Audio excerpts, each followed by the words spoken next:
Je suis Marc Tasson, je suis directeur délégué de l'IFTAR sur le site de Lyon-Bron.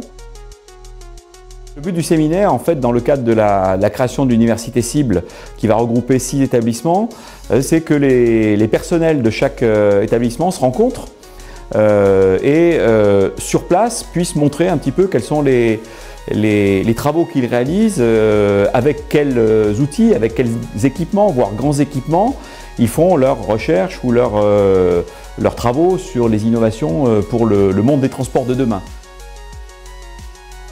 L'idée, c'est effectivement que sur plusieurs endroits, puisqu'on est sur le 3e séminaire de connaissances réciproques de l'université cible, c'est qu'on puisse avoir des gens qui hier ne se connaissaient pas et aujourd'hui vont davantage prendre connaissance qu'il y a des gens qui font des travaux un petit peu similaires à eux, avec des compétences complémentaires et qui vont pouvoir partager de manière à améliorer leur production.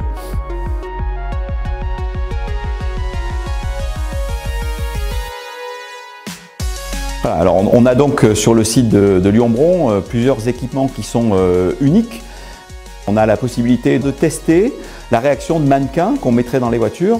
C'est des mannequins évidemment qui sont équipés avec des branchements, des fils, des capteurs un petit peu partout. Et à ce moment-là, ça permet de reproduire en réalité les chocs qu'on peut avoir dans les accidents de la route et vérifier que, par exemple, sur un capteur qu'on aura mis dans l'abdomen, eh bien, on ne va pas avoir de pression telle qu'on aurait des lésions graves sur la personne qui serait dans le véhicule. Donc ça, c'est la catapulte.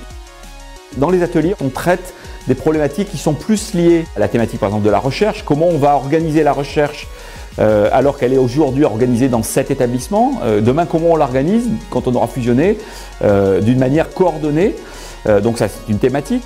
Et donc l'intérêt des séminaires de connaissances réciproques, c'est que les gens se rencontrent, mais aussi qu'on puisse de chaque côté, donc là aujourd'hui c'est à Bron, mais demain on va aller à l'université Paris-Metz-la-Vallée, on ira à l'école d'ingénieurs de la ville de Paris, voir quels sont les équipements qui sont dans les autres structures, donc qui vont rentrer dans l'université. Et donc c'est permettre aussi de savoir qu'on peut utiliser un équipement à tel endroit, qu'on a X personnes ressources qu'on va pouvoir utiliser pour répondre à des appels d'offres internationaux.